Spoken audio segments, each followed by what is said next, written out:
সানি দেওয়ালের ক্যারিয়ার সম্পূর্ণ শেষ করে দেবে বলিউড, সম্পূর্ণ শেষ করে দেবে। আমি বুঝতে পারছি, এর আগে একবার সানি দেওয়ালের ক্যারিয়ার শেষ করে দিয়েছে। সব কথা শুনে রাখো, যখন গদার এক প্রেম কথা সিনেমা রিলিজ হয়, বর্ডার সিনেমা রিলিজ হয়, তখন সানি দেওয়াল ছিল বলিউডের বিখ্যাত সুপারস্টার।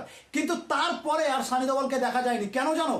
কার্চ, জালদার ট্রাপ সিনেমা দিয়ে, ভাই জো বলে সানিহাল, এইসব সিনেমাগুলোতে সানি দেওয়ালকে দিয়ে সানি দেওয়ালের ক্যারিয়ার নষ্ট করে দিয়েছিল। কেননা পরপর 3-4টে সিনেমা সানি দেওয়ালের ফ্লপ হয়েছিল।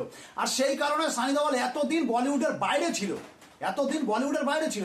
আবারও যখন সানি দেওয়ালের ক্যারিয়ার ফিরে আসছে গদার 2 আর বর্ডার 2 সিনেমা দিয়ে, আবার সেই সানি দেওয়ালের ক্যারিয়ার শেষ করার জন্য বলিউড উঠে পড়ে লেগেছে।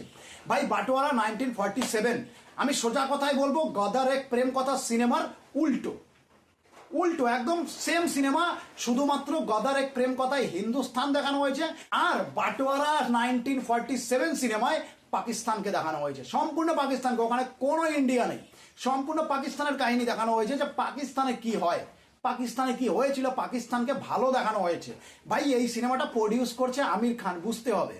সিনেমাটা প্রডিউস করেছে আমির খান, বুঝতে হবে। সে সবসময় পাকিস্তানকে ভালোবাসে, আর সেই কারণে পাকিস্তানকে ভালোবাসিয়ে সানি দেওয়ালের ক্যারিয়ারটা শেষ।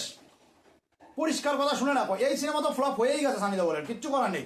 অবশ্য সানি দেওয়ালের এখন আর কোনো সিনেমা ফ্লপ হওয়ার কথাই ছিল না, কিন্তু জোর করে সানি দেওয়ালকে ফ্লপ হিরো বানানো হচ্ছে। আর সানি স্যারকে আমি একটা কথা বলবো, স্যার আপনার এই সিনেমাটার গল্প শুনে কিছু মনে হয়নি যে ভারতবর্ষের মানুষ কি ভাববে? নিশ্চয়ই আপনার বোঝা উচিত ছিল যে এই সিনেমাটা আমার করা ঠিক হবে না, এই গল্পটা ঠিক নয়, কিন্তু আপনি সেটা করেছেন। সম্পূর্ণ পাকিস্তানকে দেখানো হয়েছে, আর বারবার ভারতবর্ষকে খারাপ বলা হয়েছে, বারবার ভারতবর্ষকে খারাপ বলা হয়েছে। আর হিন্দুদের বলা হয়েছে দারিন্দা।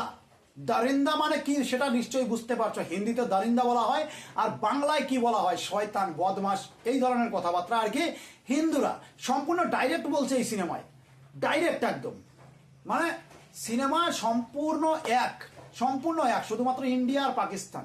গাদার সিনেমায় একটা মুসলমান মেয়েকে সানি দেওয়াল স্যার বাঁচায়, সানি দেওয়াল স্যার বাঁচিয়ে তাকে বিয়ে করে, একটা মুসলমান মেয়েকে, পাকিস্তানের মুসলমান। আর এই সিনেমাটায় বাটোয়ারা 1947-এ একজন হিন্দুকে বাঁচায় এক পাকিস্তানি। এটাই, আর কিচ্ছু না, জাস্ট গাদার এক প্রেম কথার ডুপ্লিকেট। পরিষ্কার কথা শুনে রাখুন। আর সানি স্যারের ক্যারিয়ার শেষ, আবার শেষ করে দিল এটা ইচ্ছে করে। আর সানি স্যারও এটা বুঝতে পারেনি যে ভাই এই সিনেমাটা আমার করা প্রয়োজন নেই, এরকম ধরনের সিনেমা আমার দ্বারা করা ঠিক নয়, কিন্তু তবুও সানি স্যার করেছে। পরিষ্কার কথা শুনে রাখুন। প্রচণ্ড খারাপ লেগেছে সানি দেওয়ালকে এই সিনেমায় অভিনয় করতে দেখে, প্রচণ্ড খারাপ লেগেছে। মানে সম্পূর্ণ ইন্ডিয়াকে খারাপ দেখিয়েছে এই সিনেমায়। পরিষ্কার কথা শুনে রাখুন, সম্পূর্ণ ইন্ডিয়াকে খারাপ।